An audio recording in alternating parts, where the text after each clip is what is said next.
Inovação, estratégia e competitividade.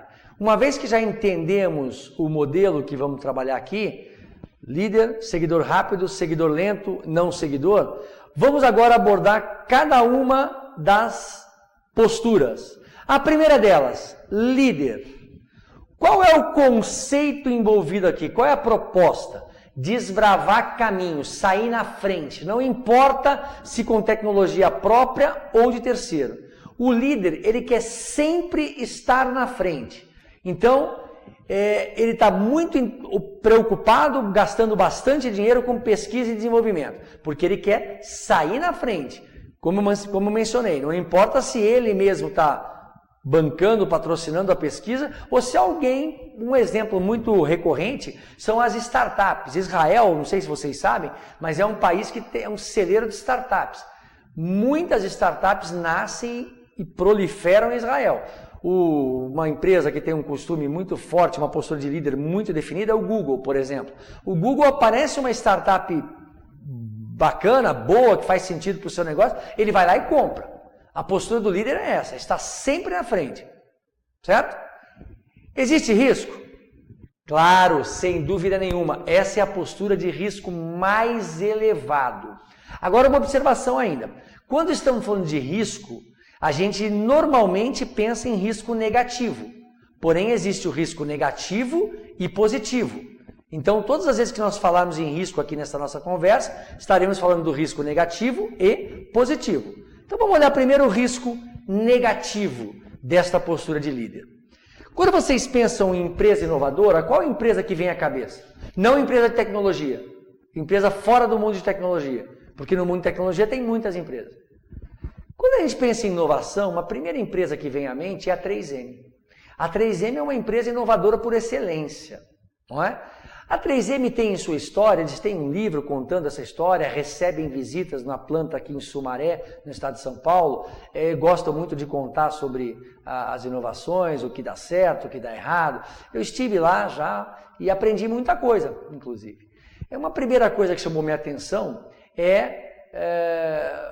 o seguinte aspecto: dos 100% que a empresa gasta, investe em pesquisa e desenvolvimento, quanto vocês acham que é perdido? Eu não tinha ideia. 90%. Um número que me pareceu muito alto e é muito alto. Óbvio que os 10% pagam a conta. Isso é óbvio. Mas, qual é a mensagem? Qual é a conclusão dessa colocação?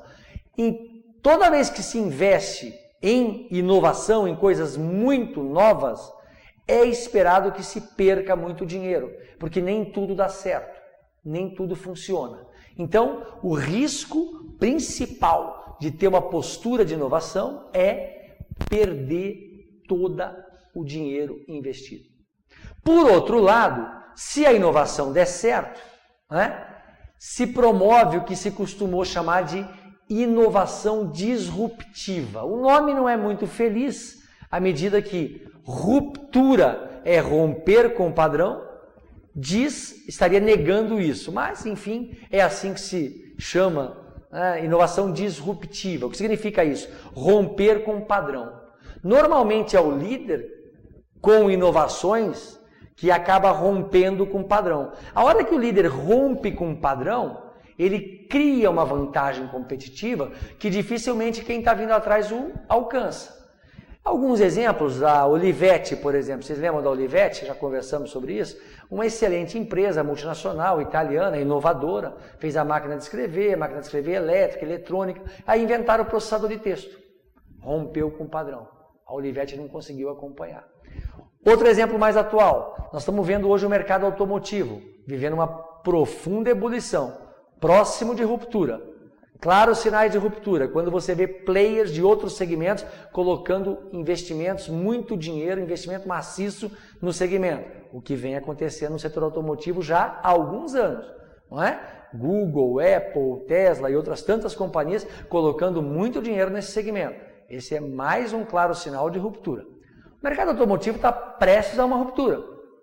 É um mercado que investe em TI há muitos anos, há décadas. É um mercado que inova, mas quando encontrarmos a ruptura de fato, Quem conseguir promover essa ruptura, estou falando aqui novamente dos carros autômatos, dos carros conectados, dos carros em outro paradigma, mais até do que propriamente o meio, o carro, que vai ser uma ferramenta, estou falando muito do carro como mobilidade, não é? Quem conseguir romper esse padrão vai ter uma vantagem competitiva que talvez quem vem atrás não consiga acompanhar. Seguramente, daqui a 5, 10 anos, não veremos as mesmas montadoras no mercado de automóveis. Aliás, o próprio mercado de automóvel já não será mais o mesmo, já vem se transformando intensamente. Então, gente, a postura de líder, ela tem um risco elevado. O risco de estabelecer uma vantagem competitiva, é o risco positivo, e o risco de perder todo o investimento. Vamos ver a segunda, o seguidor rápido. Qual é o conceito? Qual é a ideia? A ideia é estar muito próximo do líder, mas deixar o líder na frente. Como corrida de rua, que eu tanto gosto, vocês já viram a São Silvestre, por exemplo, em São Paulo? Vão aquele pelotão dos que pretendem ganhar a prova, nunca deixa o outro deslanchar, vai muito próximo.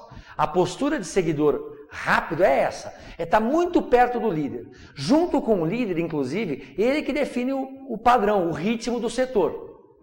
Mas ele quer deixar o líder na frente. Tem risco? Claro que tem risco.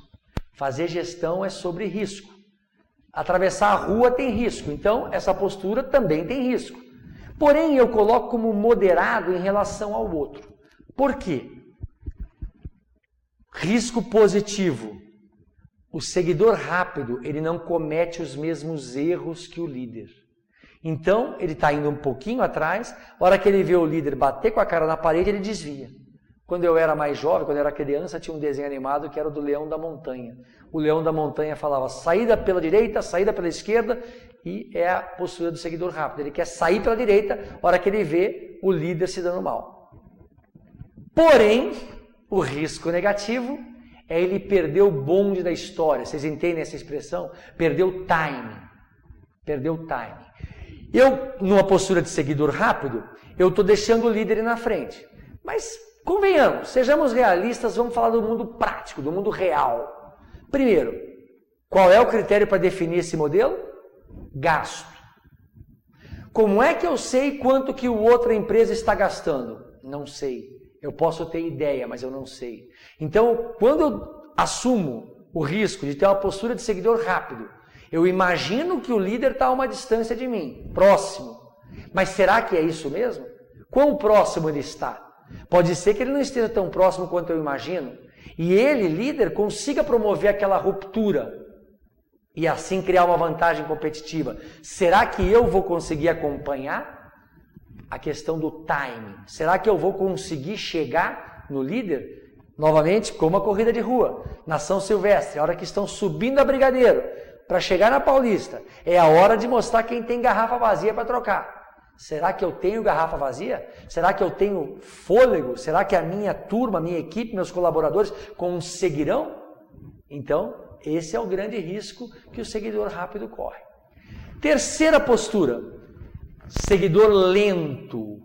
Qual é a ideia? Qual é o conceito, a proposta? Ele vai para a TI, ele vai investir, mas ele vai investir a hora que todos os protagonistas já foram. A hora que a tecnologia já virou commodity.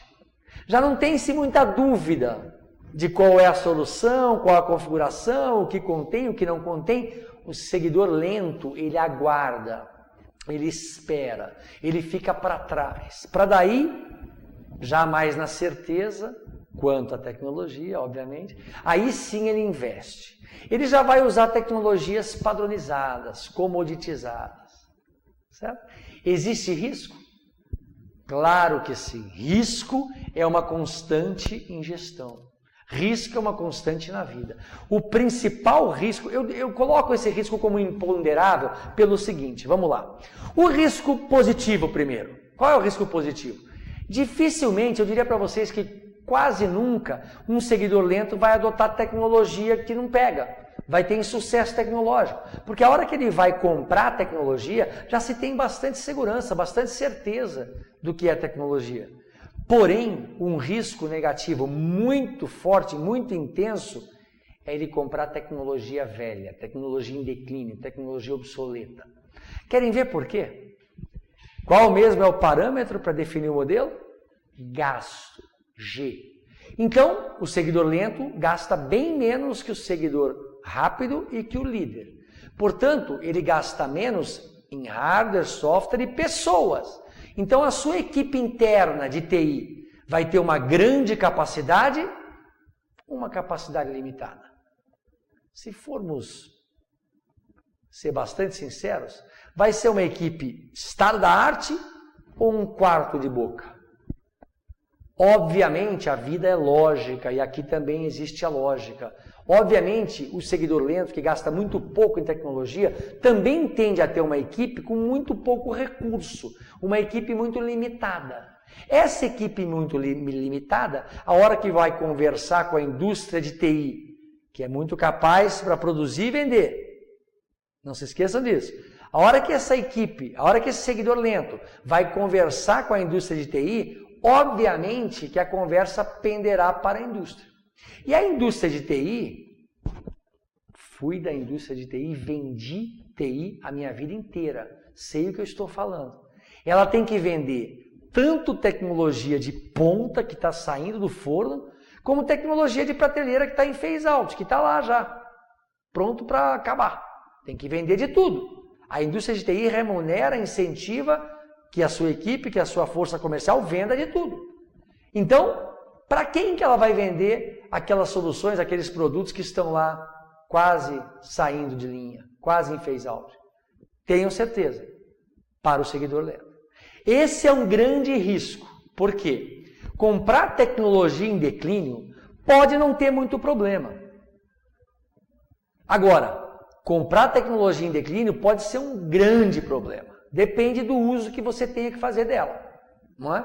E aí imagina, uma empresa que é um seguidor lento, a sua equipe, seus colaboradores, todos os funcionários, também não tem muita afinidade com TI. Na hora que o seguidor lento decide comprar, decide implantar alguma coisa, reúne bastante energia da sua empresa. Imagina se ele compra alguma coisa que dali a pouco tempo ficou velha.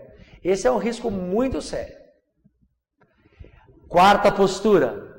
Não seguidor, que eu até melhoro um pouquinho a situação dele, colocando ali entre parênteses, seguidor muito lento. Qual é a ideia aqui? Qual é o conceito, a proposta? Só vai comprar, só vai implantar, só vai usar TI quando for obrigado. Exemplo, o governo brasileiro em 2007 baixou um decreto determinando que toda empresa tem que fazer escrituração fiscal de modo digital. É o que deu origem ao SPED, e-social e etc. Muitas pequenas empresas não digitais que não usavam nada de tecnologia foram obrigadas, no mínimo, a comprar um computador para emitir uma nota fiscal eletrônica. Outro exemplo, indústrias lá no passado, conheci mais de uma, indústria de autopeças. A indústria automotiva há 30 anos começou a conversar e começou a impor que seus fornecedores tivessem e-procurement, tivessem integrados. Muitos fabricantes de autopeças foram obrigados e quase faliram. Obviamente que a indústria automotiva bancou, capacitou, orientou, né? Alguns sobreviveram. Então, o não seguidor, ele é o que menos gasta em TI. Ele vai gastar a hora que ele for obrigado a. Tem risco? Gigante, mas o risco aqui é do negócio. Não vou nem conversar mais sobre tecnologia nesta postura. Aqui o risco é elevado, por quê? Se nós estamos vendo, nós estamos conversando, nós estamos acreditando que a tecnologia está em tudo, as empresas estão cada vez mais informatizadas, cada vez o mundo é mais competitivo. Se alguma empresa coloca-se na posição de não adotar, não quero saber, o risco é muito grande do negócio. Certo, gente? Então, qual é a escolha certa? O que a empresa tem que fazer? Não é fácil essa escolha. Por isso estamos conversando disso aqui. Em algum momento na sua vida profissional, especialmente quando você for ascendendo na sua carreira executiva, ou se você é o empreendedor, o proprietário, à medida que a sua empresa for crescendo, invariavelmente você vai ser chamado a discutir, a pensar sobre isso. Quanto antes a gente vai, maior é o risco do chamado de aprisionamento. O que é isso? A gente usa muita expressão em inglês, obviamente. É lock-in, ficar preso a. Quando se escolhe uma tecnologia, é muito difícil trocar. E quando a gente está falando de líder, de seguidor rápido, de inovadores, você escolheu uma tecnologia, muitas vezes você fica mais preso ainda. Por outro lado, o pessoal que fica mais para trás, seguidor lento, não seguidor, quanto mais tarde você for adotar uma tecnologia, uma inovação, mais você corre o risco de obsolescência do seu investimento.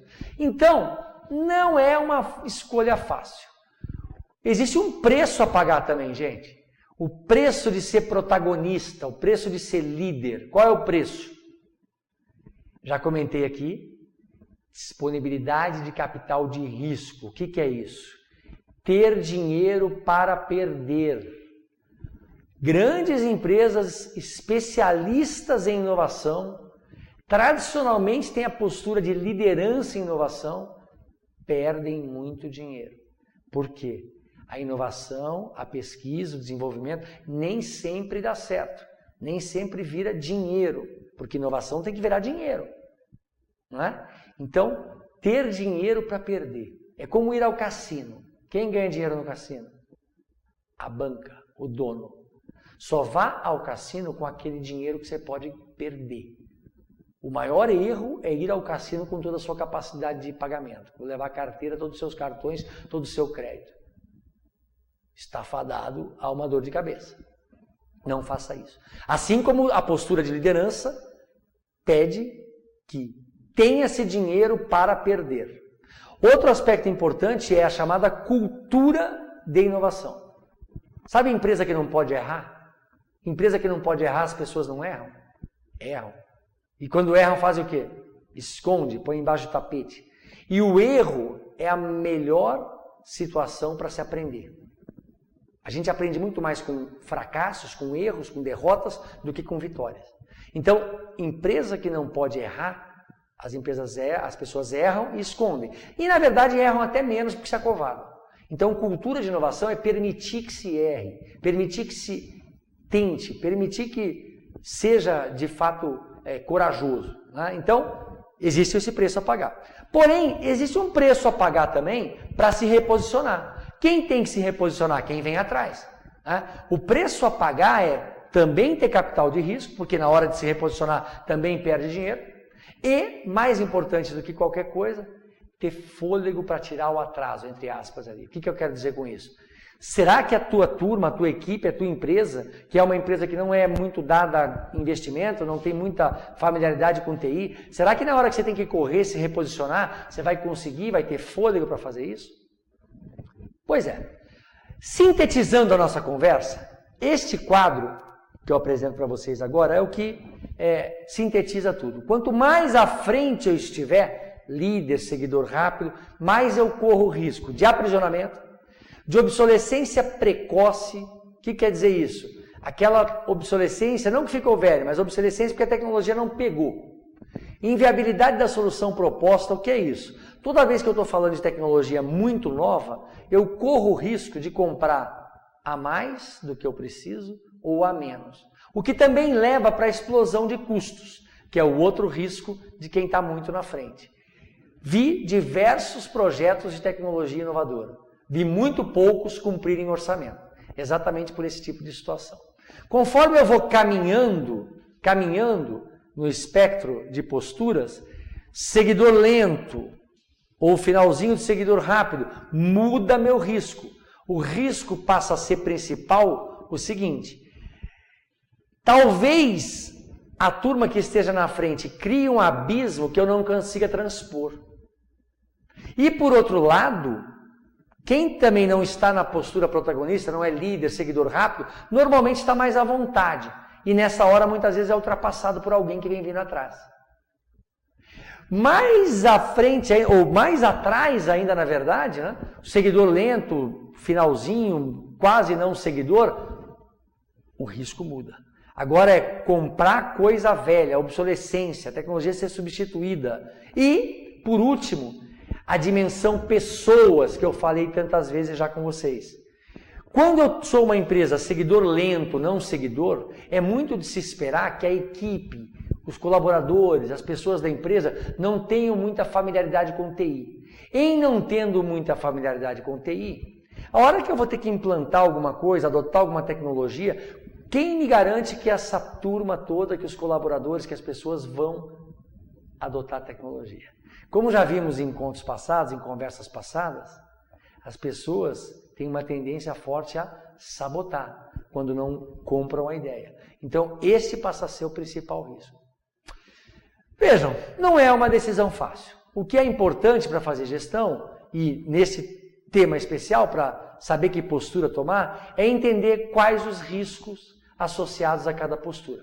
O que a gente vê como postura correta, vamos colocar entre aspas, porque não tem receita, não tem a receita do bolo, mas o que a gente entende como o melhor? Qualquer uma das 3 posturas iniciais: líder, seguidor rápido, seguidor lento. Desde que você saiba muito bem o que você está fazendo, porque a consistência, a coerência, ela ajuda muito nas decisões.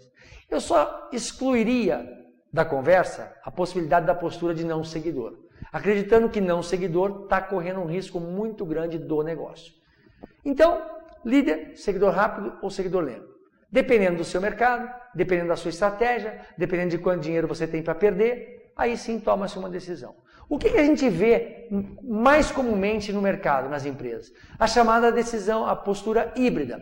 O que é a postura híbrida? Uma mesma empresa tem várias posturas dentro dela. Naquilo que é core do meu negócio, naquilo que me diferencia, eu deveria ter postura protagonista, líder, seguidor rápido. Naquilo que não é core do meu negócio, eu posso até ter uma postura de seguidor lento. Quer ver um exemplo de novo? Os bancos. O banco, quando a gente vai falar de meio de pagamento, biometria, que hoje é um tema relevante para o banco tem postura de liderança, postura de seguidor rápido. Já frente de caixa, back office, ok, ser um seguidor lento. Então, esse é um exemplo. Postura híbrida, é isso que a gente mais vê no mercado. As empresas que sabem o que estão fazendo normalmente adotam esse tipo de postura. Porém, essa postura também tem 3 grandes desafios. O primeiro delas, coordenar tecnologicamente. Eu vou ter tecnologias muito sofisticadas e, ao mesmo tempo, tecnologias nem tanto, commodities. Fazer essa coordenação nem sempre é simples. Essa dispersão tecnológica também leva à necessidade de ter uma equipe de tecnologia, de TI, suficientemente capaz ou bem distribuída para dar suporte em tecnologias de ponta e tecnologias tradicionais, padrões, algumas até quase defasadas. E, por último, o terceiro desafio grande diz respeito novamente à dimensão pessoas. Quando eu tenho uma postura híbrida, eu faço escolhas. Algumas áreas da minha empresa vão receber muito dinheiro, muito investimento, muita atenção. Vou ter os melhores cabeças pensantes. Vai ser aquela área do negócio que todos olham. Enquanto isso, eu vou ter áreas do negócio, áreas da empresa, seguidor lento, que não recebe muito dinheiro, não tem tanta atenção, não é? O que vocês acham que as pessoas, quando se sentem preteridas, fazem? Exatamente. Sabotam. Então, para se ter uma postura híbrida, tem que tomar muito cuidado para alinhar os incentivos corretamente. Para tomar o cuidado de não ter um nível muito elevado de sabotagens, de problemas. Senão a empresa pode gerar outros tipos de problemas que até fogem da área de TI, problemas com as pessoas. Não é? Então, sintetizando, postura perante inovação. Conversamos aqui de 4 posturas, um modelo que propõe essas 4 posturas. A conversa é sobre riscos. Quanto mais eu entenda os riscos e entenda a empresa, o contexto que eu estou falando, qual é a estratégia, qual é o mercado, mais capacitado eu estou para tomar essa decisão. Muito obrigado e até a próxima conversa.